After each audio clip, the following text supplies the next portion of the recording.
오늘 본문은 바울이 어떤 방식으로 복음을 전했는가 하는 이야기를 읽어낼 수 있습니다.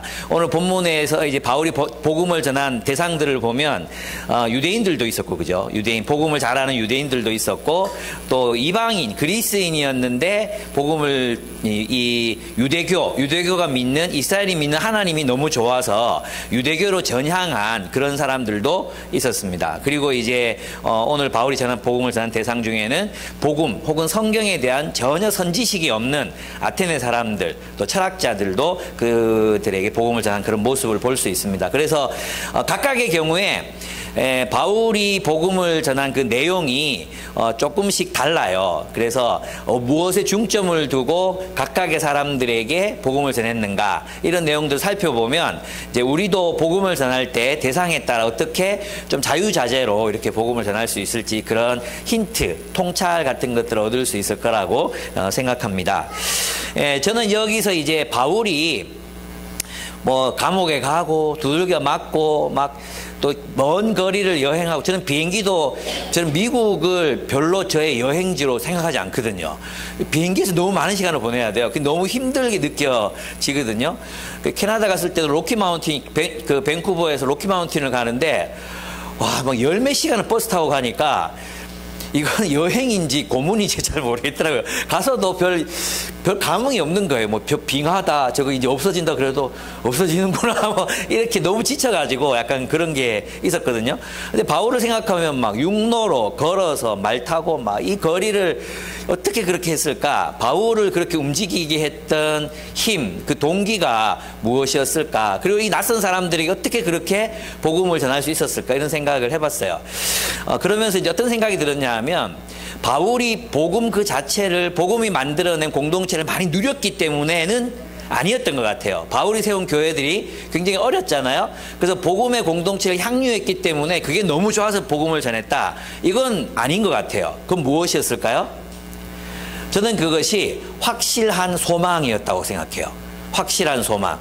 여러분 그 예전에 뭐 요즘도 나오지만 미래의 내가 과거의 나에게로 가서 로또 번호를 알려주거나 애플 주식을 사라, 또는 뭐 삼성 주식을 사라, 강남의 땅을 사라, 이래가지고 떼부자가 됐다, 뭐 이런 내용들의 만화나 한번 그런 내용들이 있었잖아요. 악인도 그걸 막 활용하고 해가지고 막 일이 일어나고 이런 일들이 있었는데, 만약 여러분 이게 가능하다고 생각한다면 미래의 내가 지금 나에게 와가지고, 지금 이제 정말 있잖아요, 주식 500원짜리 인데 이게 이제 500만 원이 될 수 있는 10년을 500만 원이 될 수 있는 주식을 나한테 알려주고 갔어. 그리고 몇 회 로또에 이 번호를 찍어라, 이렇게 알려주고 갔어. 그럼 여러분은 어떻게 하시겠습니까? 그 확실한 소망 그 확실한 소망을 두고 모른 척 하시겠습니까? 적어보겠죠. 그죠? 적어보겠죠. 또 애플 주식 몇 개라도 사겠죠. 그런 것처럼 바울이 어떻게 그렇게 살 수 있었을까 생각해 봤을 때, 저는 그것은 예수 그리스도의 죽음과 부활로 확증된 소망, 하나님 나라에 대한 소망, 그가 예수의 부활을 목격했기 때문에 결국 그 부활이 함축하고 있는 의미들, 하나님의 나라가 가까이 왔고 시작되고 있고, 결국 하나님이 저 메시아를 보내신 저 하나님께서 결국 하나님의 나라, 의인들을 부활시키셔서 하나님 나라에 살게 하시겠다는 그 약속, 그 약속의 확실성을 믿었기 때문에 그 소망과 확신에서 그는 그런 삶을 살아갈 수 있었다고 저는 생각합니다. 그래서 만약 바울에게 있어서 역사적인 부활을 빼고 나면 바울이 그렇게 살아갔을 동기를 찾기가 굉장히 어려워지는 거죠. 그래서 저는 바울이 예수의 부활을 목격했기 때문에 구약 성경에 보면 이제 다니엘서 12장 3절에 뭐라고 되어 있습니까? 다니엘서 12장 1절부터 보면은 하나님께서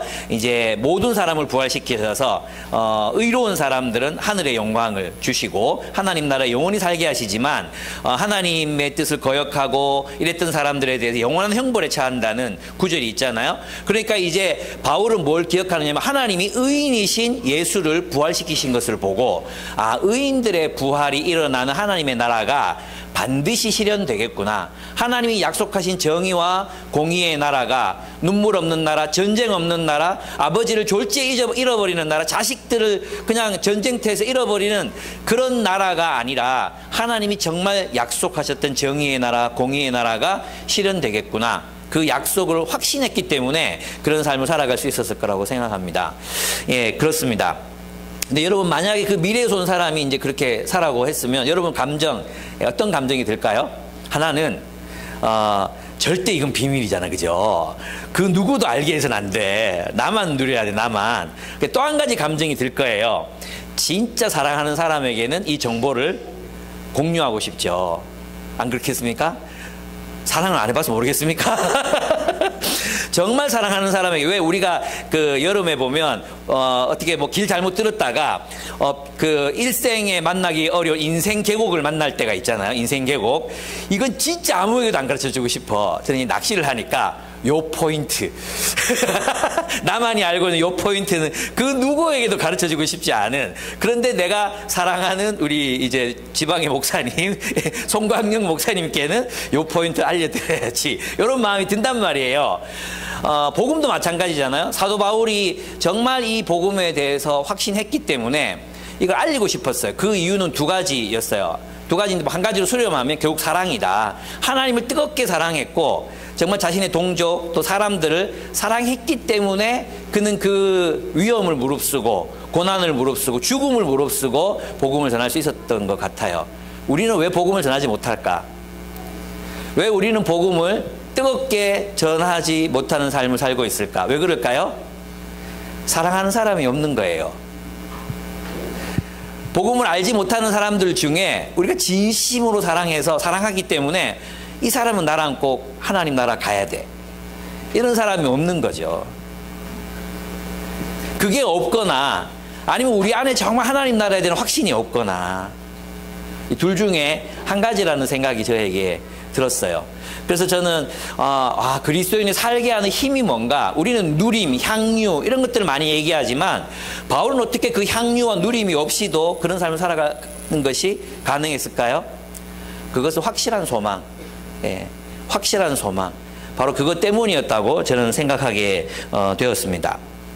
그래서 오늘은 바울이 어떤 이런 다른 대상들을 향해서 어떤 형태로 복음을 전했는가, 또 어떤 내용으로 복음을 전했는가, 이 내용들을 여러분하고 함께 얘기를 나눠보려고 합니다. 첫 번째, 바울은 이제 첫 번째 복음 전도 대상으로 삼았던 사람들은 복음에 대한 선이해가 있는 사람들을 대상으로 삼았다는 걸 볼 수 있습니다. 그러니까 복음을 이미 알고 있고 복음을 들은 사람들, 그들이 그래도 하나님 나라에 가까운 사람들이잖아요. 그들을 놓치고 싶지 않았던 것 같아요. 그래서 유대인들이 구약에 있는 메시아 예언도 알고 있고, 그래서 이것을 잘 설명할 수 있다면, 그것을 이들이 납득만 할 수 있다면 예수를 믿을 수 있으니까 먼저 바울은 항상 유대인들의 회당에 먼저 들어갑니다. 항상 쫓겨나든지 또 뭐 거기서 붙잡혀가지고 매를 맞든지 그 어떤 상황에도 불구하고 회당에 먼저 들어가서 자기 동족들에게 복음을 전합니다. 그들에게 전한 복음의 내용은 그것이었습니다. 그들은 성경의 메시아를 오해했잖아요. 자기가 그랬듯이. 그래서 그들에게 했던 일은 뭐냐 하면 성경을 해석하는 일이었습니다. 3절에 보시면 그는 그리스도께서 고난을 당하시고 죽은 사람들 가운데서 살아나셔야 한다는 것을 해석하고 증명하면서 내가 여러분에게 전하고 있는 예수가 바로 그 그리스도이십니다 하고 말하였습니다. 그러니까 이 바울도 부활하신 예수를 만나기 전까지는 다른 유대인들이 믿고 있었던 메시아, 그러니까 힘과 폭력으로 온 세상의 정의를 구현하는 그런 고난 없는 영광의 메시아를 증거하기를 원했지만, 실제로 그가 부활하신 예수를 만나고 나서는 십자가와 부활의 예수, 그들이 꿈꾸던 메시아와는 전혀 다른 방식으로 하나님의 나라를 이 땅에 실현하실 그 예수를 중심으로 구약을 다시 해석하게 되었던 거죠. 그러니까 있잖아요, 교회를 다녔던 사람들에게 저는 이런 생각이 들거든요. 교회를 지금 다니고 있지만 여전히 복음을 알지 못하는 교인들이 많은 거예요. 여전히 복음을 알지 못하는 교인들이 너무 많아요. 그래서 여러분 주변에 교회 다닌다고 해서 그냥 내비두면 안 돼. 이 사람은 예수 믿으니까 구원 받겠지. 그리고 내비두면 안 돼. 확인해야 돼. 그리고 성경을 잘 해석해서 성경 공부가 필요한 거죠. 성경 공부가 필요한 것 같아요. 예, 그래서 성경의 예언들을 살피고 그 예언들을 주님의 십자가와 부활로 어떻게 연결시키고 십자가와 부활이 어떻게 하나님 나라를 출현시키는지, 십자가와 부활의 능력이 어떻게 하나님 나라와 연결이 되는지, 그죠? 이거 한 번도 못 들어본 사람들이 너무 많거든요. 그런 복음을 다시 설명하고 해석하는 거, 이게 정말 필요하다. 그래서 교회 안에 있는 불신자들부터 이제 복음을 전하자, 그 얘기 드리고 싶고, 두 번째는 어떤 사람들이 있겠어요?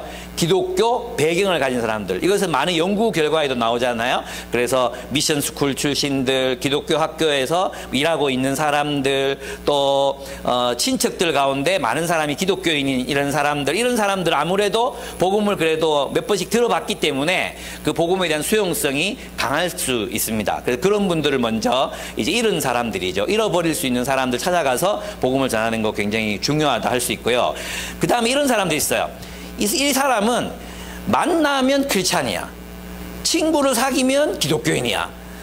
내가 늘 얘기했지. 이런 사람 어떤 사람이라고요? 하나님이 택하신 백성이다 생각하고 그 사람 주변을 잘 관찰. 맨날 그리스도인만 만나, 이상하게. 예, 그런 사람들이 있으면 그분들도 복음에 대해서 마음을 열 수 있는 가능성이 굉장히 높아진다는 것입니다. 그래서 그런 분들에게 먼저 복음을 전하십시오. 그러면 그분들이 또 연결하고 있는 관계들이 있거든요. 또 그분들에게 다가가서 또 복음 전하고, 이렇게 해서 우리가 정말 살아있는 확실한 소망, 하나님 나라에 대한 소망을 우리가 같이 나눌 수 있을 것 같습니다. 두 번째, 바울의 방법입니다. 바울의 방법, 복음 전도의 방법 무엇이었습니까? 여러분 이제 BSM 하셨잖아요. 어떤 방법이었죠? 토론입니다. 토론. 예, 토론이었어요. 이게 굉장히 중요하죠. 토론, 변증, 선포, 그죠? 그리고 가르침이었습니다. 토론, 가르침, 변증, 선포. 이 네 가지 방법으로 이 복음을 전했는데 가장 많이 사용한 방법이 뭐였어요? 토론이었어요. 토론. 그러니까 기독교는 질문을 용납합니다. 질문하는 걸 환영합니다. 그리고 토론이 가능합니다. 기독교는 꽉 막힌 종교가 아닙니다. 그냥 무조건 믿으라는 게 기독교가 아니잖아요. 그래서 바울은 항상 토론합니다.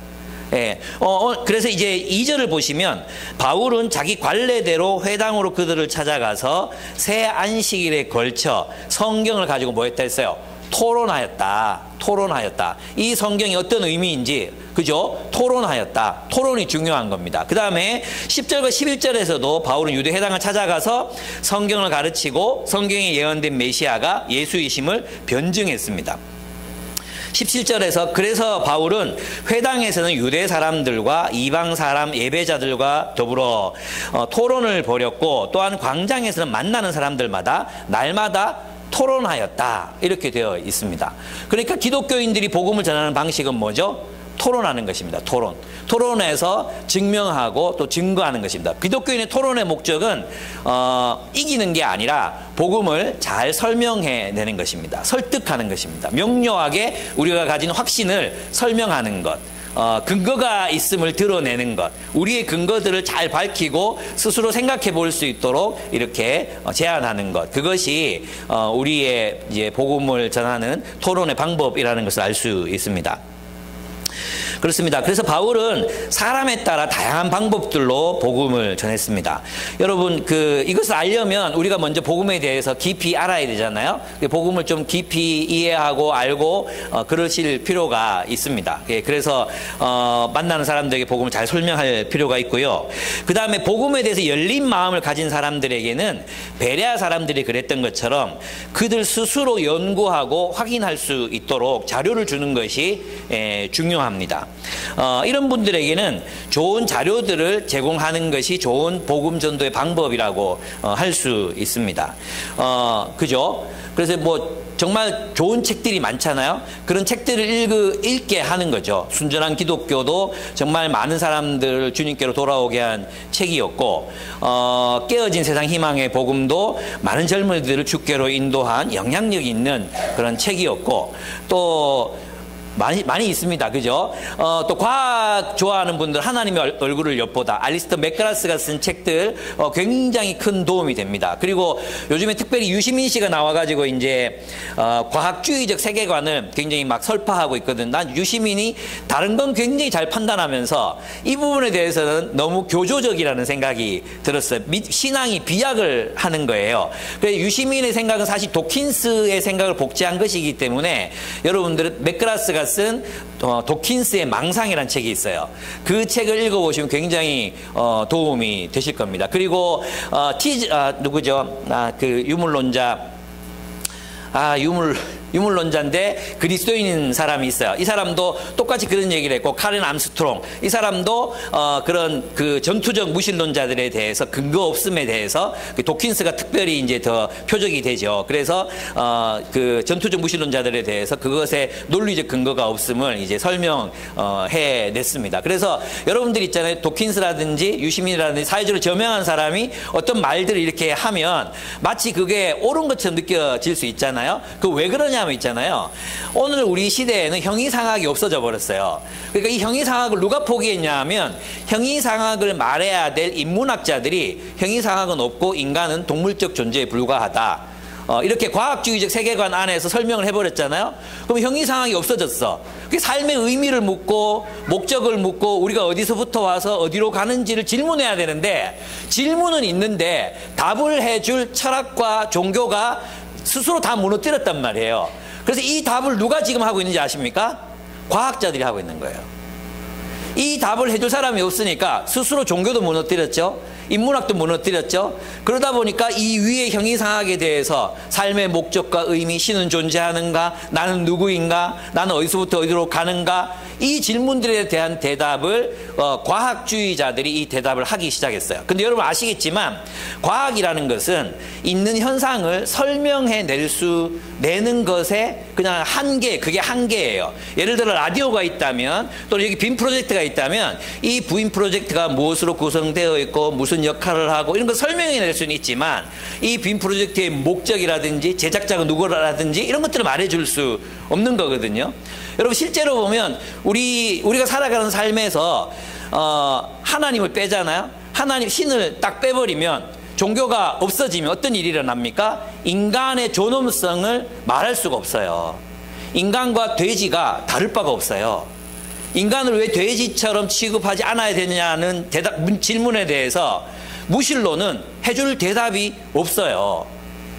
예. 뭐 때문에? 인간이기 때문에? 아니, 동족을 잡아먹는 동물들이 얼마나 많은데요. 끔찍하다니까요. 저도 가재를 키워봤지만 가재가 하루는 가재들이 끌어안고 있더라고요. 아, 이제 짝짓기를 하나 보다. 곧 새끼가 나오겠네, 알을 까겠네, 뭐 이런 생각을 했거든요. 딱 끌어안더니 싹둑싹둑 싹둑싹둑 싹둑싹둑 다 잘라버렸어요. 그게 자연이잖아요, 자연. 그죠? 예, 여러분 아시겠죠? 사마귀는 암컷과 수컷이 교미할 때 암컷이 수컷의 대가리를 다 씹어 먹거든요. 여러분 남자들은 사마귀랑 태어난 거 진짜 감사해야 돼요. 자다가 머리 씹혀 다 먹혀 죽을 수도 있어. 그게 자연이죠, 자연. 그러니까 인간이라는 존재는 그 자연 가운데, 이 잔혹한 자연 가운데 존재하는 유일한 도덕적 존재다. 그리고 그 도덕성이라는 게, 인간의 도덕성은 형이상학 혹은 선언적 진리, 우리가 경험하지 않지만 이미 알고 있는 거 있잖아요. 1 더하기 1은 2다. 그죠? 이런 선언적 진리, 인간은 이렇게 살아야 돼. 그 이제 C.S. 루이스가 얘기했던 인간의 양심이라는 것, 도라는 것, 우리가 존재하기 이전부터 있었던 그 인간이 가져야 하는 도덕률, 그 어디서부터 왔는가? 하나님이 아니고는 설명할 수가 없는 거죠. 왜냐하면 인간의 생화학적 기전이라든지 생물학적 본성이라든지 이런 것들로는 삶의 의미를 설명해낼 수가 없어요. 인간의 존엄성을 설명해낼 수가 없어요. 삶의 목적도 설명해낼 수가 없어요. 칸트가 말했던 것처럼 자기가 정해서 갈 수밖에 없는 거죠. 그럼 각자 정하는 게 다 다르면 어떻게 되겠습니까? 그래서 이제 그 루이스는 그런 얘기를 해요. 무슨 얘기를 하느냐 하면, 저는 이제 이것이 진짜 하나님이 선언적 진리, 하나님은 선언적 진리의 존재, 그죠? 물론 칸트가 말했던 그 선언적 진리와는 달라 인격적인 하나님이시기 때문에, 그래서 제가 지금 말씀드리고 싶은 한마디로 말하면 이런 거죠. 과학으로는 인생의 의미를 결코 밝힐 수 없는데, 오늘날에는 철학자들이 차지하고 있었던 이 영역에서 이걸 과학자들이 말 잘하는 과학을 신봉하는 사람들이 이 형이상 이 상층부를 장악해 버린 현상이 나타나는 거예요. 그러면 답은 뻔해요. 예, 여기서는 답을 얻을 수가 없어요. 도킨스는 글을 정말 잘 쓰거든요. 유시민은 말을 정말 잘해요. 예, 그게 우리의 상층부 내러티브가 돼버리는 거죠. 그래서 이제 우리 그리스도인들은 이 삶의 의미, 선언적, 우리 존재 이전에 존재하는 진리, 그건 하나님이라는 존재 외에는 설명해낼 길이 없잖아요. 루이스가 말했던 것처럼 구분선이라는 개념이, 구분선이라는 것을 알 수 있으려면 직선의 개념이 있어야 된다. 이게 무슨 말입니까? 이게 무슨 말이냐 하면 C.S. 루이스는 중학교 정도 나이 되는 나이에 기독교 신앙을 버립니다. 버리고 무신론자가 돼요. 그리고 대학에 가서 교수가 되고 나서 예수를 믿어요. 근데 그 이유가 뭐였냐 하면 무신론자로 살다 보니까 무신론으로는 인생을 아름답게 의미 있게 살아갈 수 없다는 걸 발견해요. 무신론을 따르게 되면 욕망을 쫓아 살면 돼요. 그냥 옳고 그름 필요 없어요. 도덕률 필요 없어요. 그냥 자기 이익을 따라 살면 되는 거죠. 그래서 있잖아요, 하나님을 버린 지금 세대는 모두가 자기 욕망의 추구를 진리라고 생각하는 거예요. 예. 그러니까 세상이 어떻게 됩니까? 보편적인 가치도 없고 보편적인 기준도 없고 어떻게 살아야 될지에 대한, 유교는 그게 있었잖아요. 유교는 있었지만 그것도 무너졌죠. 지금은 뭐 우리 이 사회를 통합해 낼 수 있는 건강한 어떤 지식이나 진리가 사라져 버렸잖아요. 그래서 C.S. 루이스는 자기가 뭘 발견하게 되느냐 하면, 그죠? 이게 자주 이제 저랑 오래 있었던 사람은 자주 들었잖아요. 뭐냐 하면 자기가 하나님을 버린 이유가 뭐냐 하면, 왜 세상이 이 모양 이 꼴이냐? 왜 세상이 이렇게 구부러져 있느냐? 왜 하나님이 살아계시다면 이런 정도의 세상밖에 안 나타나느냐? 뭐 이런 거였거든요. 그런데 그거 생각하기를, 이렇게 구부러진 세상, 이렇게 더러운 세상, 이렇게 불공정한 세상, 이렇게 거지 같은 세상이라고 말할 수 있으려면 내 마음 안에 먼저 올바른 기준이 선언적으로 존재해야 된다 이거예요. 모든 인간에게. 그래서 이제 도라는 책, 그 C.S. 루이스 쓴 그 가슴 없는 사람인 책이 있거든. 얇은 책이지만 그 가슴 없는 사람에서 모든 인류는 그것이 도라든지 말씀이라든지 진리라든지 로고스라든지 이런 형태로 모든 인류는 도덕적 올바름, 도덕률을 추구하는 삶을 살았다는 결론을 내리게 됩니다. 그러니까 그렇습니다. 그게 이제 종교의 기능이죠. 그게 또 계시의 기능이고, 우리는 하나님이 말씀하셨기 때문에 그 말씀을 진리로 받는 거잖아요. 그래서 과학으로는 이것을 설명해낼 수 없다. 그것을 우리가 알았으면 좋겠다. 과학의 한계다는 것입니다. 조금 이따가 뭐 다룰 시간이 있으면 조금 더 다루겠습니다. 그러면 이제 마지막으로 바울이 전한 복음에 대해서 한번 살펴보도록 하겠습니다. 바울은 복음에 대한 선 이해가 없는 사람들과도 토론했습니다. 그리고 그들의 호기심을 불러일으켰어요. 저는 이게 이제 신기했는데 뭐냐 하면, 사람들이 바울을 초대해요. 초대. 아레오파고 법정에서 네가 믿는 게 뭔지를 설명해 달라고 초대를 받아요. 근데 그 초대를 받는 이유가 뭐였냐 하면, 주구장창 토론하고 있으니까 아테네 광장에 가가지고 막 철학자들 붙잡아 놓고 계속 이야기하고, 뭐 스토아 학파, 니네는 하나님이 온 세상 사람들 안에 내재한다고 생각하는데 진짜 그러냐, 뭐 계속 토론했으니까, 나는 하나님이 우리 세상을 창조했다고 믿는 에피쿠로스, 신에 대한 관심 없거든요. 신에 대한 너희는 왜 신에 대한 관심이 없냐 막 그러면서 쾌락만 추구하면 다냐 뭐 이러면서 막 토론을 했을 거 아니에요. 그죠? 그 토론이 너무 뜨거웠기 때문에 임마이가 한번 불러다가 얘기 들어보자 이렇게 된 거예요.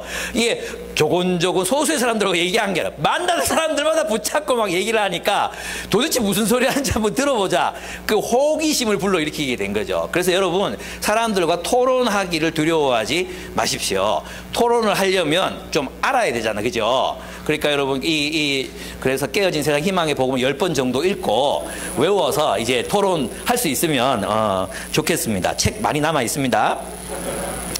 그렇습니다. 예.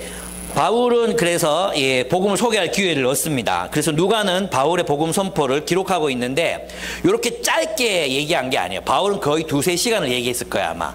근데 이제 누가는 그 바울의 강의를 요약해서 싣고 있는 것입니다. 예. 그래서 바울이 짧게 말하는 스타일이 아니에요. 왜냐하면 유두고가 졸다가 떨어질 정도로 계속 말했던 사람이거든요.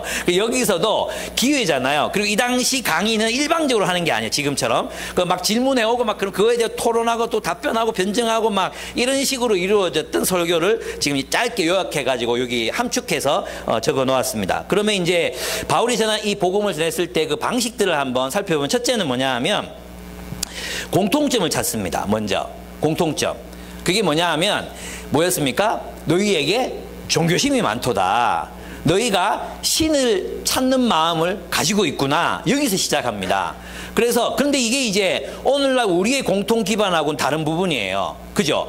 옛날에는 모두가 신을 믿었잖아요. 그 귀신이 아니고 또 뭐 장군 귀신, 메가더 장군 귀신 이런 게 아니고 하나님이 살아계신다. 이거 설명이 되기 쉬웠거든요. 유교도 도가 있다. 인간이 따라가야 될 도가 있다 이랬을 때 그 도가 예수의 말씀이다. 이게 연결되기 쉬웠어요. 그죠? 근데 오늘날에는 많은 사람들이 공통분모가 사라졌어.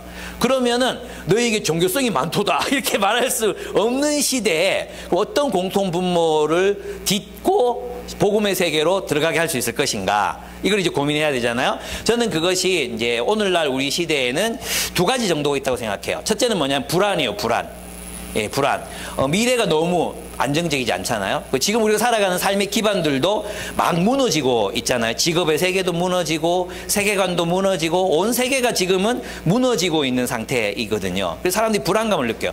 두 번째는 뭐냐 하면 결국 목적을 찾거나 삶의 의미를 추구하는 걸 포기했기 때문에 생기는 허무감이 있어요. 허무감. 인생이 너무 허무하다. 그래서 이 불안과 허무감 여기서부터 우리가 시작해 볼 수 있지 않을까. 그죠? 그래서 대화하는 거죠. 당신은 삶의 의미가 뭐라고 생각하냐? 무엇을 위해 사냐? 이렇게 묻고 그가 얘기하면 나는 내 삶의 의미가 여기 있다고 생각한다. 나는 하나님을 신뢰하고 믿는다. 나는 하나님의 나라를 믿는다. 그 얘기를 시작할 수 있는 거죠. 내 얘기를 하면 되니까. 예. 불안감. 나는 이 세상이 너무 불안하지만 나는 하나님을 신뢰한다. 예, 그 얘기들을 나눌 수 있는 토대가 이제 다른 토대이지만 그들이 느낄 수 있는 공감에서부터 시작할 수 있는 것 같아요. 그래서 여러분 복음을 전할 때는 어쨌든 복음과 그 사람이 가지고 있는 관심의 연결고리를 찾으셔야 돼요. 연결고리. 그리고 거기서부터 시작하는 거죠. 거기서부터. 그러다 보면 그분이 진짜 믿고 있는 게 뭔지 궁금하면 우리가 질문하게 되잖아요. 질문하고 하다 보면 그분들이 우리가 가지고 있는 세계에 대해서 관심을 가져요. 그러면 또 우리가 얘기하면 돼요.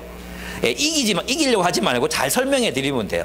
그러면 또 친한 친구면 또 뭐라 하겠죠. 그러면 나는 이렇게 생각해라고 친절하게 잘 설명하시면 됩니다. 근데 이 친절하게 잘 설명하고 토론하려면 좀 알아야 돼. 근데 많은 걸 알 필요는 없어. 책 몇 권만 읽으면 돼. 책 몇 권만. 그래서 제가 여러분 아까 소개시켜드렸던 깨어진 세상 희망의 복음을 기초적으로 반드시 읽고, 그다음에 마이클 그린이 쓴 예수님의 부활 이런 책 읽고, 그다음에 알리스터 맥가라가스가 쓴 하나님의 얼굴을 엿보다. 이건 이제 이게 파인 튜닝 이 우주가 잘 조율돼 있다는 논리에 근거해 가지고 하나님의 존재를 증명하는 책이거든. 하나님의 얼굴을 엿보다.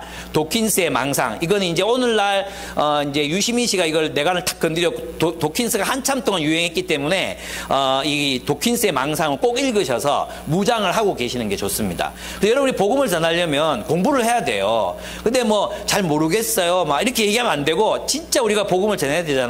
복음을 알아야 되고 그래서 좀 공부하자. 책을 읽자. 그런 얘기를 여러분 드리고 싶어요. 알리스터 맥그라스는요. 어떤 사람이냐면 여기 잘 모르시는 분들 계시니까 이 양반은 22살 때 분자생물학으로 옥스포드인가 케임브리지에서 박사를 받습니다. 22살에.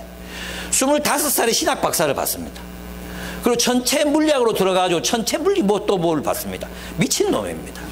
이런 사람들하고는 좀 멀리 하는 게 좋은데 우리가 이제 어쩔 수 없이 복음을 전해야 되기 때문에 이분들이 쓴 책을 열심히 또 읽으셔야 됩니다. 알리스터 맥그라스가 쓴 책들은 다 읽어보시라. 여러분들 꼭 권해. 정말 재밌어요. 정말 재밌고 막 희열이 느껴져. 와, 내가 믿는 복음이 이런 과학적인 어떤 설명을 할 수 있구나. 이런 것들을 알 수 있는 책들이거든요. 부활에 관한 책은 리스토로벨, 기자였잖아요. 기자. 리스토로벨이 쓴 이제 예수는 역사다. 이 책 읽기 어려운 분들 영화로 나왔어요. 영화로. 그 영화로 나온 것도 한번 보셔서 정리를 한번 해보시면 좋겠습니다. 그래서 기독교인들은 그냥 토론해도 돼요. 그냥 막무가내로 믿는 게 아니기 때문에 확신이 근거가 있으니까 확실한 근거가 우리에게는 있어요. 사실 무신론은 근거가 없어요. 무신론을 가지고 삶을 살아가는 건 거의 불가능해요. 근데 많은 사람들이 신이 없어도 된다고 생각하거든요. 그럼 뭘 근거로 살 거예요? 이성을 근거로 살 거예요? 뭘 근거로 살 거예요? 그게 옳다고 누가 말해줄 거예요? 결국 자기 결정인데, 예, 이런 것들 좀 깊이 생각해 보실 필요가 있으십니다. 두 번째, 그래서 사람에게 하나님을 찾고자 하는 마음, 그런데 이제 공통분모를 찾지만 여러분이 확신해야 되는 것 한 가지가 있어요. 그게 뭐냐 하면 모든 사람들의 마음에는 종교성이 있다는 것입니다. 사실 뭐 신이 필요 없다고 말하지만 실제로는 신을 찾고 있어요. 그러니까 절대적인 뭔가를 찾고 있어요. 내 삶의 기준이 되어줄 절대적인 근거, 내가 목숨 걸고 삶을 바칠 만한 진리, 이건 누구나 찾는 거예요. 진짜 신이 있다면. 그래서 유시민도 자기 진짜 고백하는 게 있거든요. 그게 뭐냐 하면 내가 이렇게 주장하다가 진짜 신이 있으면 어떡하지? 한때 한참을 고민했다는 고백을 하거든요. 그래서 사람들의 마음에는 이런 마음들이 다 있어요. 그걸 확신해야 돼요. 그래서 신을 찾는 마음이 있다. 그래서 있잖아요. 불신자들이 모이는 수련회를 가서 복음을 전해보면 대부분 신의 존재 문제가 걸리는 거죠. 여기 걸리거든요. 그런데 오늘 본문에서도 그렇습니다. 그런데 바울이 주장하는 걸 이제 살펴보겠습니다. 여기 굉장히 많은 의미들이 여기 함축되어 있습니다. 24절 보십시오. 하나님은 온 우주와 인류의 창조주이시다. 이걸 이제 주장합니다. 사도 바울이 주장합니다. 그죠? 하나님은 온 우주와 인류의 창조주이시다. 24절 보시면 우주와 그 안에 있는 모든 것을 창조하신 하나님께서는 하늘과 땅의 주님이시므로 사람의 손으로 지은 신전에 거하시지 않습니다. 이렇게 말해요. 그러니까 그 아테네 사람들이 수많은 신들, 파르테논 신전, 뭐 그 신전에 수많은 신들을 모시고 있었지만 그 신들이 신이 아니, 거기 거하는 게 아니라 우주를 창조하신 신은 따로 있다. 우주를 창조하신 창조주가 계시다. 이것을 이제 선포합니다. 그리고 두 번째는 그 창조주가 사람을 지으셨다. 사람을 지으시고 한 시조를 통해 온 인류가 한 형제 자매로 탄생되게 하셨다. 이것이 바울이 말했던 그런 그 하나님이 창조주시라는 말의 의미입니다. 그래서 바울은 그 창조주 하나님께서 한 시조에게서 인류를 만드신 분이시며 하나님은 모든 사람에게 생명과 호흡과 모든 것을 주시는 분이시라는 것을 말합니다. 그러니까 우리가 이 땅에서 살고 먹고 숨을 쉬고 요리를 만들고 행복하고 아름다운 경치들, 계곡들, 또 하늘과 땅, 별들을 보면서 경탄할 수 있는 이유는 하나님이 우리에게 그것들을 선사하셨기 때문이라는 것입니다. 결코 우연히 이렇게 아름다운 세계에 우리가 놓여 있는 게 아니라는 것입니다. 체스터턴의 말대로 잔디가 왜 저렇게 연두색이어야 하며 딸아이의 입가에 묻은 아이스크림은 나를 왜 행복하게 하는가? 예, 하나님이 창조하신 이 피조 세계는 왜 우리를 들뜨게 하고 가슴 뛰게 하는가? 그것은 결코 우연이 된 것이 아니라 하나님이 인류를 향해 우리가 막 운이 좋아서 어쩌다 보니까 이런 지구에 태어나서 이렇게 아름다운 지구를 살아가게 된 것이 아니라 하나님의 목적과 계획에 따라서 우리가 여기에서 이 삶을 누리게 되었다. 호흡한다. 아시잖아요? 우리 공기 한 5분만 그냥 다 걷어가시고 우리 다 죽어요.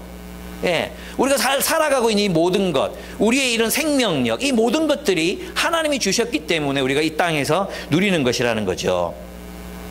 그렇습니다. 그런데 사람은 하나님을 찾을 수 있다는 거, 이게 바울의 논리 중에 또 중요한 논리 중에 하나예요. 하나님은 모르는 게 아니에요. 하나님은 우리 안에 하나님을 찾는 마음을 주셨다라고 이야기합니다. 이제 로마서 1장 19절에서 20절에서 똑같은 얘기를 했었어요. 제가 한번 읽어보면 하나님을 알아볼 수 있게 하는 것이 사람들 가운데 분명하게 나타나 있기 때문입니다. 하나님이 그들에게 나타내 보여주셨습니다. 하나님이 보이지 않는 속성들, 곧 하나님의 영원한 능력과 신성하심이 이제 분명히 보입니다. 그것들이 세상이 창조된 뒤로는 창조물들을 통해, 이 세상의 창조물들을 통해 이해되기 때문입니다. 그래서 사람들에게는 변명할 여지가 없습니다 라고 이야기합니다. 이 본문에서도 똑같은 이야기를 합니다. 어디죠? 네. 27절, 26절과 27절을 한번 보겠습니다. 26절을 보시면 그분은 인류의 모든 족속을 한 혈통으로 만드셔서 온 땅 위에 살게 하셨으며 그들이 살 시기와 거주할 지역의 경계를 정해 놓으셨습니다. 이렇게 하신 것은 사람으로 하여금 하나님을 찾게 하시려는 것입니다. 사람이 하나님을 더듬어 찾기만 하면 만날 수 있을 것입니다. 사실 하나님은 우리 각 사람에게서 멀리 떨어져 계신 분도 아닙니다. 이렇게 얘기해요. 그러니까 있잖아요. 하나님을 찾아서 만날 수 있다. 하나님을 찾을 수 있다. 이게 바울의 논리예요. 칸트는 하나님을 발견할 수 없다고 말했지만 바울은 창조물을 통해서 하나님을 알 수 있다고 이야기해요. 그럼 무엇을 통해 알 수 있겠어요? 여러분 이 본문에 로마서가 말했던 하나님을 알아볼 수 있게 하는 것, 그게 뭘까요? 그 능력이 뭘까요? 이게 중요하죠. 우리 어떻게 하나님을 알아보죠? 그리고 그 하나님의 영원한 능력과 신성하심이 이제 분명히 보입니다라고 얘기했거든요. 뭘로 보는 거죠? 뭘로 보는 거죠? 여러분 어떻게 하나님을 보고 만나죠? 그가 하나님인 거 어떻게 알죠? 어떻게 알죠? 마음으로 아는 거죠. 마음으로. 무슨 말인지 아시겠습니까? 영혼으로. 여러분 성경에서 말하는 마음이라는 말은 있잖아요. 마음이라는 단어는 이성, 감정, 우리의 의지, 그리고 우리의 육체, 우리의 감각, 그리고 이 모든 것들을 이제 우리의 자아 전부를 이야기하는 게 마음이라는 단어에 다 들어가 있거든요. 이 마음은 이성과 감정과 경험과 인격적 지식과 그리고 이 모든 것들이 다 포함되어 있어요. 여러분 우리가 뭔가를 안다고 할 때는 이성으로만 아는 게 아니에요. 직감으로도 알고요. 인격적 지식이라는 것은 사람과 관계에서 우리가 알게 되는 지식들이 있잖아요. 그 사랑을 배우고 이게 사랑이구나 하는 걸 배우고 알고, 이건 이성으로 아는 게 아니거든요. 그죠? 감각으로도 배우는 게 있어요. 고난의 역사를 통해서 습득하게 되는 것들도 있어요. 몸으로 배우는 기술도 있어요. 이 모든 것들이 마음에 속한 거라는 거죠. 마음. 이 마음은 이성만이 아니에요. 인간은 마음으로 하나님을 볼 수 있는 존재라고 바울은 명확하게 이야기하고 있는 것입니다. 우리 마음으로 하나님을 만나요. 우리 영혼으로 하나님을 만나요. 그래서 있잖아요. 모든 세상의 기독교인들과 많은 사람들, 기독교가 아니더라도 신적인 존재들을 만나는 경험을 하는 사람들이 있잖아요. 그런 경험들이 단순히 주관적 경험이라고 치부해버리기에는 너무나도 많은 사람들의 보편적인 경험이 존재하는 거죠. 하나님을 만났어. 하나님이 내게 말씀하셨어. 하나님이 심지어 내게 보여주셨어. 이게 다 다른 거예요. 다르지만 공통의 것들을 가지고 있는, 보편성을 가지고 있는 그런 경험들이라는 것입니다. 그렇습니다. 우리는 하나님을 알아볼 수 있습니다. 이것이 저는 이 모든 것들 그 가운데 믿음도 포함됩니다. 믿음도 지식의 기반이거든요. 믿음 없이는 지식을 가질 수가 없거든요. 그래서 이 믿음도 다 포함해서 사람에게 주어진 인식 능력이라고 할 수 있습니다. 우리는 하나님을 마음으로 찾아 알 수 있는 존재입니다. 근데 그게 뭘 통해 알 수 있다 했어요? 창조물들을 보고. 이 창조물들을 보면 알 수 있다 했거든요. 그래서 이제 여기서 어제 나눴던 얘기를 조금 더 진행을 시켜보면, 어제 리더모에서 그런 얘기를 했어요. 여러분 창조의 반대말이 뭡니까? 많은 사람들이 창조의 반대말을 진화라고 생각해요. 아니에요. 창조의 반대말은 무신론이에요. 무신론. 예, 누군가가 창조했다는 건 유신론적인 입장이거든요. 그런데 하나님께서 있잖아요. 진화라는 과정을 통해서 인간을 창조하실 수 있어요. 여러분, 이게 대표적인 예가 뭐냐 하면, 요즘 이제 AI를 많이 연구하잖아요. AI는 어떤 것입니까? 스스로 진화해 가는 인공지능이잖아요. 이해됩니까? 근데 AI가 존재하려면 이 AI를 담아낼 수 있는 시스템이 필요해요. 시스템. 그 시스템이 없이는 AI가 나올 수 없잖아요. 컴퓨터 시스템이 있어야 되잖아요. 그 다음에 이 AI는 프로그램이 있어야 돼요. 맞죠? 근데 이 AI가 되려면 이 시스템과 그 안에 있는 소프트웨어가 함께 스스로 진화해 나갈 수 있는 인공지능이 있어야 되는, 이걸 우리가 이제야 비로소 만들어냈잖아요. 그죠? 그렇다면 온 우주를 이렇게 생각해 보면 하나님께서 그냥 우주를 만들고 인간 하나 개체로 이렇게 만드신 게 아니라 그런 시스템으로 우리를 만드시고 여기에서 출발해서 AI가 진화해 나가듯이, AI는 진화하거든요. 그죠? AI 진화하잖아요. 안 해요? 그 서로 새로운 걸 학습하고 익혀가지고 그걸 진화를 하는 거예요. 마찬가지로 이런 시스템, 하나님께서 이런 시스템을 만드시고 생명체가 스스로 지성을 가질 수 있도록 진화해 나가실 수 있는 우주, 그 우주를 만드는 것이 그냥 고정된 기계적인 우주를 만드는 것보다, 우리가 기계를 만드는 것보다 AI를 만드는 게 훨씬 더 많은 집약적인 지식이 필요하단 말이에요. 이해가 됩니까? 그러니까 어떤 우주를 만드는 것이 더 쉬웠겠어요? 기계적인 우주를 만드는 게 더 쉬웠거든요. 근데 하나님은 그 기계적인 우주를 만드신 것이 아니라 유기적으로 진화해가는 우주를 창조하신 겁니다.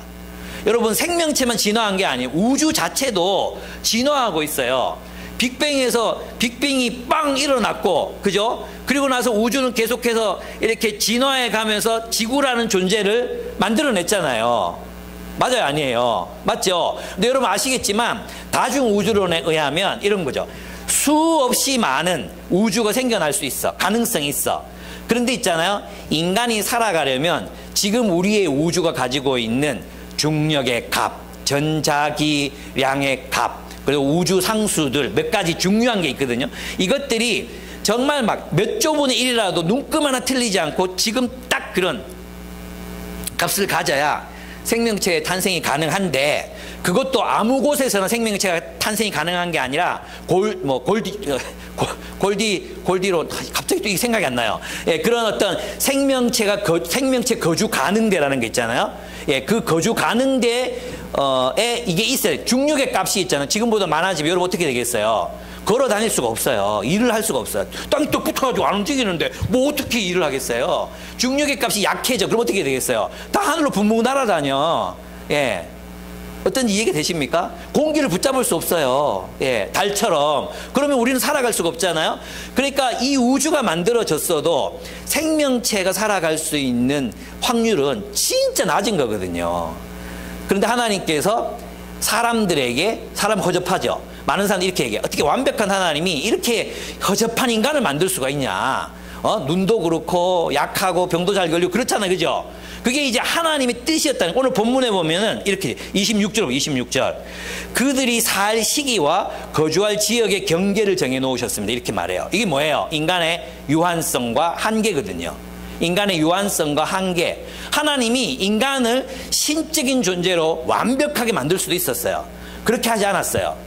인간은 한계를 가진 유한성, 시기, 수명. 인간은 죽는다. 모든 인간은 태어나면 죽는다는 거예요. 예, 모든 인간은 태어나면 죽어요. 그 죽음 앞에서 인간은 뭘 생각합니까? 신을 생각합니다. 하나님을 생각합니다.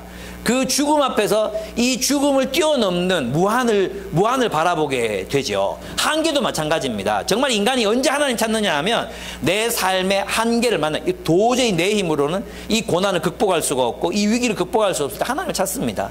저절로 하나님 소리가 나옵니다. 이거 농담이지만 스님이 길을 가다 돌부리를 넘어져 아이고 주여 이랬다는 어떤 그런 농담도 있지 않습니까? 사람의 마음속에는 그런 마음들이 다 있습니다. 한계. 정말 내 힘으로 어떻게 할 수 없는, 무릎을 꿇을 수밖에 없는, 하나님이 계시다면 나를 좀 도와주세요. 하나님이 계시다면 나를 좀, 내 손 좀 붙잡아 주세요. 나를 좀 어떻게 해주세요. 이럴 수밖에 없는 한계. 이것을 왜 두셨다고 합니까? 인간을 왜 이렇게 허접하게 만드셨냐고요? 하나님 찾으라고. 놀랍게도 그 허접한 존재가 이 우주가 언제 발생해서 어떤 과정을 거쳐서 지금의 우주가 됐는지, 인간의 DNA를 해독해내고 쇳덩어리를 하늘로 날리고 저 바다 깊은 곳을 탐험하는 위대한 하나님을 닮은 존재가 되게 하셨다는 거예요. 인간은 그래서 있잖아요. 유한성과 한계 속에서 신성을 가진 존재, 신성을 갈망하는 존재, 영혼을 갈망하는 존재로 지어졌어요. 그건 우리 안에 있는 갈망을 보면 알잖아요. 우리는 영원한 것을 추구하거든요. 이런 것들이 오늘 이제 이 바울이 우리 인간 하나님을 찾아 만날 수 있다고 말했던 굉장히 중요한 부분입니다. 그래서 있잖아, 이 세계를 정말 겸허한 마음으로 가만히 들여다보면 신의 계획과 의지가 없이 이렇게 될 수 있었을까? 체스터턴이 쓴 그 정통이라는 책을 보시면 이 체스터턴도 영국에서는 진짜 유명한 사람이야. 우리는 체스터턴이 누구야? 뭐 이렇게 좀 하겠지만 굉장히 유명한 이제 언론가였고 이 사람도 완전 무신론자에서 기독교를 다시 돌아와서 정통이라는 책을 쓰거든요. 그 책을 보면 그런 얘기들을 해요. 내가 많이 헤매다가 돌아왔는데 결국 저 잔디가 왜 푸른색이었는지 이제는 깨닫게 됐다. 그래서 하나님의 선물이고 파편이었다. 이렇게 얘기하는 거죠. 여러분 그 있잖아요. 이제 성경이 보면 이 빅뱅이 일어나고 나서 저도 과학자의 설명을 들었는데 지금 좀 깜짝 놀란 게 뭐냐 하면 빅뱅이 팍 일어났잖아요. 지금은 이 온 우주가 빛보다 물질이 더 많아요. 물질. 암흑 물질, 물질이 더 많잖아요. 물질로 가득 차 있잖아요. 근데 우주가 처음 생성됐을 때는 빛만 가득했대요. 빛. 빛이 더 많은 세계. 빛으로 가득한 세계. 상상이 갑니까? 태초에 하나님께서 천지를 창조하시니라. 빛이 있으라으심에 빛이 있었고. 이때 소름이 좀 돋아야 되는데. 빛이 있으라 하심에 빛이 있었고. 저는 있잖아요. 모든 설명들이 정말 하나님이 이 세계를 창조하셨다. 기독교인들이 하나님 믿는 이유는 창조, 두 번째는 부활이거든요. 부활. 예, 그것들을 이제 또 살펴볼 겁니다. 그렇습니다. 그래서 하나님 알아볼 수 있는 마음이 있다. 뭘로 우리는 본다? 이성이 아니라 이성을 포함한 마음. 우리의 영혼으로 하나님을 만날 수 있다. 예, 우리가 있잖아요. 뭐 누군가를 이제 저 사람 선한 사람인가 악한 사람인가 이런 거 모를 때 있잖아. 이성적으로 판단하면 정말 진짜 좋은 사람이야. 근데 내 감정이나 내 직감이 아닌데 이렇게 말할 때 있잖아. 자매들 있어요, 없어요? 그거는 지식이 아니야. 그건 인식이 아니야. 이성을 믿어야 돼? 아니죠. 제 말 이해됩니까? 제가 말하는 건 뭐냐 하면 우리가 어떤 진리를 파악하거나 사실을 파악할 때 이성만 작동하는 게 아니란 거예요. 거기에는 감성적인 것도 있고 직관도 있고 인격적 지식도 있고 경험도 있고 오만 것들이 다 포함되어 있는 그걸 마음이라고 그런다. 그걸 반영하는 게 마음이다. 우리는 마음으로 하나님을 발견할 수 있는 존재이다. 그러니까 애써 하나님이 없다고 애쓰지 말아라. 애쓰지 말아라. 없다고 애써 부정하지 말아라. 하나님이 살아계신 걸 우리는 본성적으로 본능적으로 알고 있다. 자연 만물을 봐라. 그리고 있잖아요. 또 하나 정말 신비로운 거 있잖아요. 선언적 진리의 세계가 있다는 거예요. 도덕률. 왜 사람이 사람을 잡아먹으면 안 되는가? 이 도덕률. 예. 자연 가운데 잔인한 약육강식의 질서 속에 놓인 양심적이고 도덕적인 존재. 이것은 누구로부터 왔는가? 무엇으로부터 왔는가? 이성이 성장하고 발전해서 이런 결론에 도달하게 됐는가? 그러면 이성은 완전한 판단자가 아니에요. 왜냐하면 계속 발전하고 있기 때문에. 저는 있잖아요. 모든 인류가 하나님 잃어버리고 나중에 서로 잡아먹을까 봐 걱정이에요. 진짜로. 진짜 먹을 거 없고 막 그럴 때 와, 그런 끔찍한 세상이 올까 두려워요. 근데 그걸 막고 있는 게 뭐예요? 결국 하나님이 우리에게 허락하신 양심들이다. 도덕률이다. 그래서 그런 극단적인 세계는 오지 않을 거다고 믿고 싶어요. 그러나 신의 존재를 부정하면 정말 도스토옙스키가 얘기했듯이 하나님을 부정하면 모든 것이 가능해진다. 여긴 식인까지도 포함하는 거죠. 실제로 그런 세계들이 인류사에 있었잖아요. 있어 왔잖아요. 그런 것들을 생각하면 하나님을 붙들어야 되는 이유가 또 하나 생기는 것입니다. 그 다음에 이제 마지막입니다. 기쁘고 좋죠. 복음입니다. 회개하고 하나님께로 마음을 돌이켜라고 합니다. 근데 이 본문을 보면 있잖아요. 이렇게 돼 있어요. 31절 보겠습니다. 이 30절부터 한번 보겠습니다. 30절부터 보면 하나님께서는 무지했던 시대에는 눈 감아 주셨지만 이제는 어디에서나 모든 사람에게 회개하라고 명하십니다. 회개가 뭡니까? 메타노이아. 방향을 돌이켜라. 하나님께로 돌아와라. 이렇게 얘기한다는 것입니다. 31절. 그것은 하나님께서 세계를 정의로 심판하실 날을 정해 놓으셨기 때문입니다. 하나님께서는 자기가 정하신 사람을 내세워서 심판하실 터인데 그를 죽은 자 가운데 살리심으로 모든 사람에게 확신을 주셨습니다. 이렇게 말합니다. 여러분 이게 왜 회개와 부활이 연결되어 있는가? 회개하라 그러고 나서 하나님께서 한 사람을 세워서 심판하실 건데 그가 부활했다. 논리적으로 연결이 안 되는 것 같잖아요. 누가가 굉장히 함축적으로 얘기하고 있기 때문에 그렇습니다. 이게 무슨 말입니까? 부활이란 바울에게 부활이란 그 다음에 초대교회 성도들 또 이스라엘 백성들에게 부활은 무엇을 의미했냐 하면 종말론적 심판이 도래했다는 걸 의미하는 거예요. 다니엘서 12장 3절 에스겔서 이런 곳에서 무엇을 말하느냐 하면 하나님이 의인들을 부활시키셔서 하나님 나라에 들어가게 하시고 하늘의 별과 같이 영원토록 비치리라 하셨잖아요. 그죠? 그러면 하나님께서 의인이신 예수를 부활시키셨어요. 하나님이 예수를 의롭다 여기고 죽음에서 부활시키셨어요. 그러니까 예수의 부활은 있잖아요. 신체를 가진, 그러나 이 세상으로의 부활이 아니라 하나님이 창조하시는 새로운 세계로의 부활을 위한 몸으로 부활하셨다. 몸으로의 부활, 그러니까 새로운 세계를 살기 위한 부활, 육체적인 부활을 우리가 믿지 않으면 우리가 하나님 나라에 들어간다는 확신도 없어요. 그건 그냥 불가능한 꿈을 꾸는 것일 수밖에 없어요. 예수가 정말로 부활하지 않았다면 우리가 부활해서 천국에서 살 거라는 희망은 거짓된 희망이에요. 이해가 안 되십니까? 예수께서 역사적으로 부활하지 않으셨다면 우리가 나중에 죽어서 부활하고 하나님 나라를 살 거다. 이 모든 것들은 구라예요. 구라일 수밖에 없어요. 왜냐하면 예수님의 역사적인 부활, 몸으로의 부활을 믿지 않는 사람들은 예수님이 우리 마음에 부활했다. 예수님이 사람들의 마음속에 부활했다. 그럼 우리가 남의 마음속에 부활해봤자 그게 무슨 의미가 있겠습니까? 내가 성길이 마음속에 부활해봤자 그게 나하고 무슨 상관이 있습니까?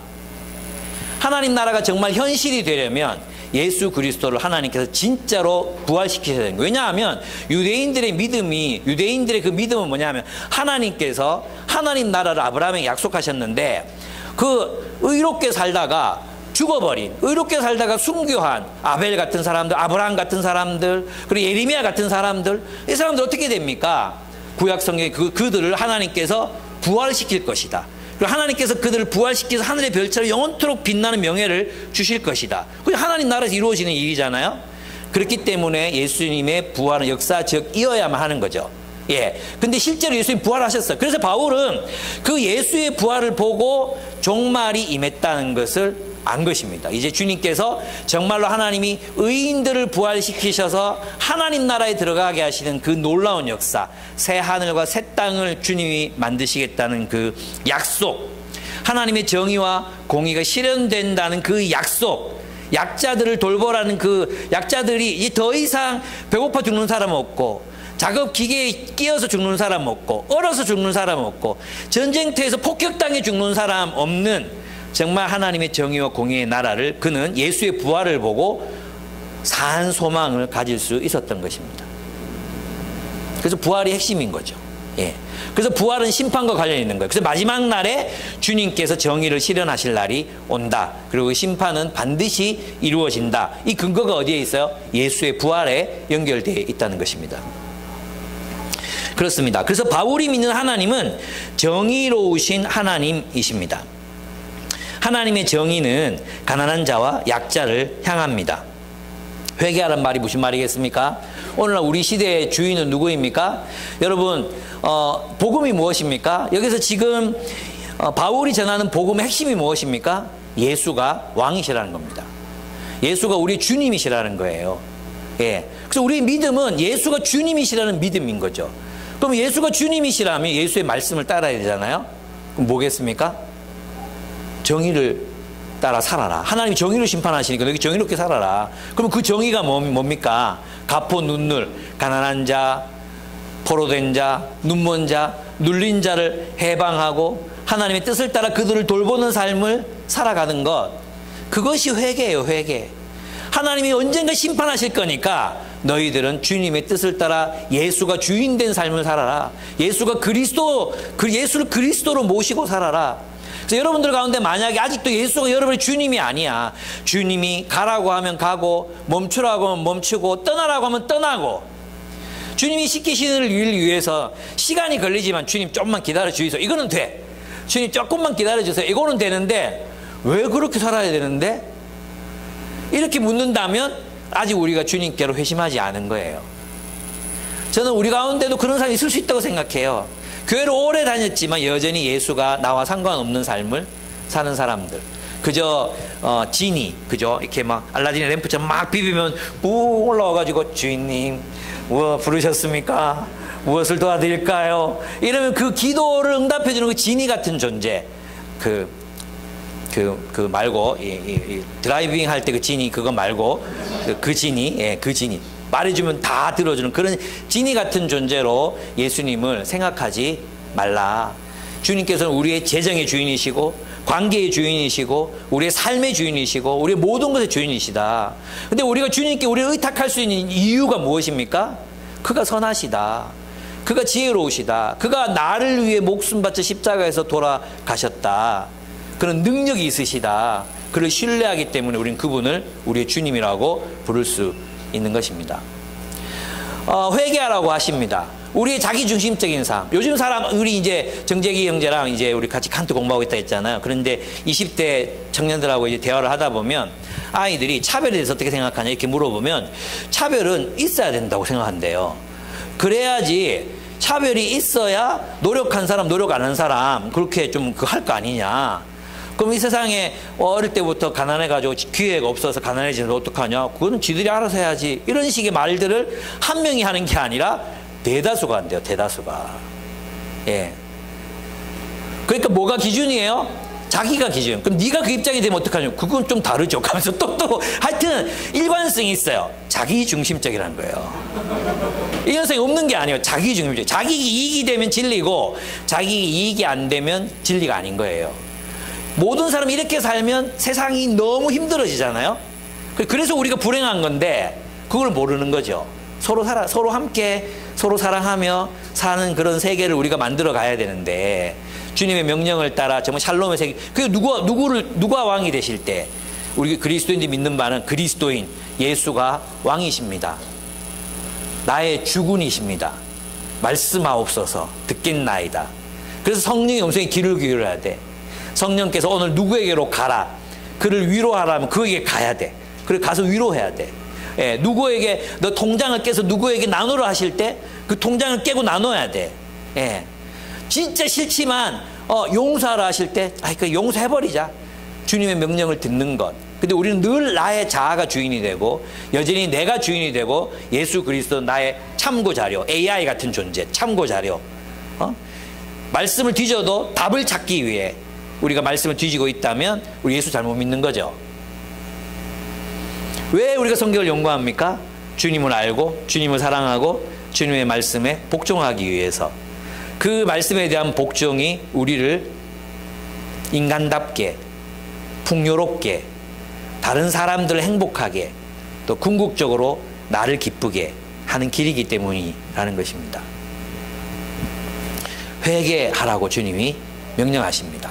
언제부턴지 우리 교회 안에도 자기중심적인 신앙생활이 많이 들어와 있는 거예요. 내가 원하지 않으면 안 해. 예. 하나님 뜻을 물어야 돼요. 하나님 뜻을. 하나님 뭐라고 원하시는지 물어야 되는데 그거 안 묻는 거예요. 하나님이 막 불편해지고 막. 그죠? 그러면 이제 우리 삶에 뭔가 문제가 생기고 있다고 할 수 있습니다. 저는 이제 그런 거 한번 경험해 보고 싶어요.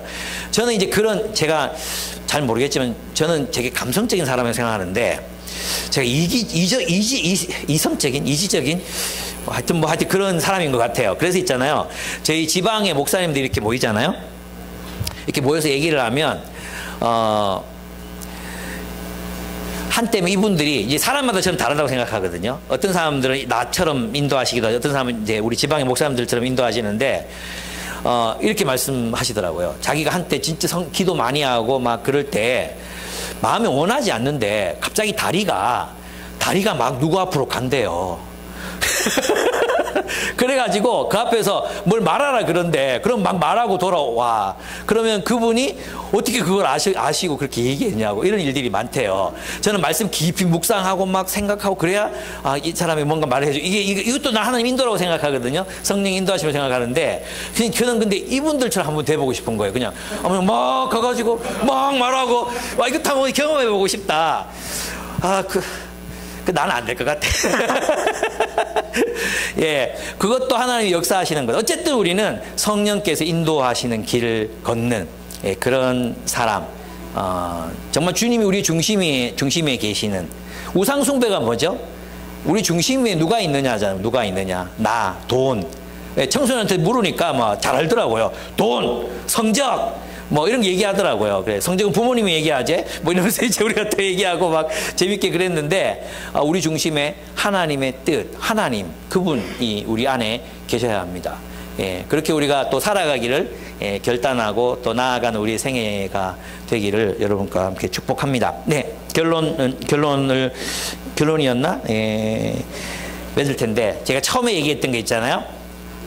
처음에 얘기했던 거 왜 우리 복음을 안 전할까? 그 이유가 두 가지라 그랬잖아요. 확실한 소망이 없거나, 그죠? 정말 로또가 된다고 미래에 내가 갈려와서 번호를 알려줬으면 그거 할 거 아니에요. 근데 우리는 그것보다도 하나님 나라를 안 믿어. 그죠? 그래서 우리는 복음을 안 전하는 거야. 두 번째, 사랑이 없어. 아니, 사랑하는 사람이 없어. 복음을 알지 못하는 사람들과 관계가 끊어진 지 오래됐어. 내가 정말 그 사람을 내가 정말 사랑한다면, 야, 니랑 여기 같이 가고 싶다고, 이 계곡 같이 좀 가고 싶다고, 같이 가보자고, 이 카페 너랑 꼭 가서 이 커피를 너에게 마시게 하고 싶다고, 이 새끼야! 그러면서 우리가 할 거 아니에요. 그죠? 그래서 이제는 우리가 좀 사랑하자. 우리 요소산지에서 누구 한 사람 정해서 사랑하자 운동했잖아. 그거 해야 되는 것 같아요. 예. 누군가를 사랑하자. 사랑하기 때문에 복음을 전하자. 복음 전해야 된다는 부담감이 아니라 정말 내가 사랑하는 불신자가 있으면 복음 전하게 되겠죠. 그렇게 우리가 사랑으로 나갔으면 좋겠다. 그래서 바울처럼 뜨겁게 한번 또 남은 생애를 또 살았으면 좋겠다. 그런 생각을 해봤습니다. 적어도 그렇게 뜨겁게 한번 살아보겠습니다. 여러분도 한번 그렇게 불살라서 한번 살아보셨으면 좋겠습니다. 한번 기도하겠습니다.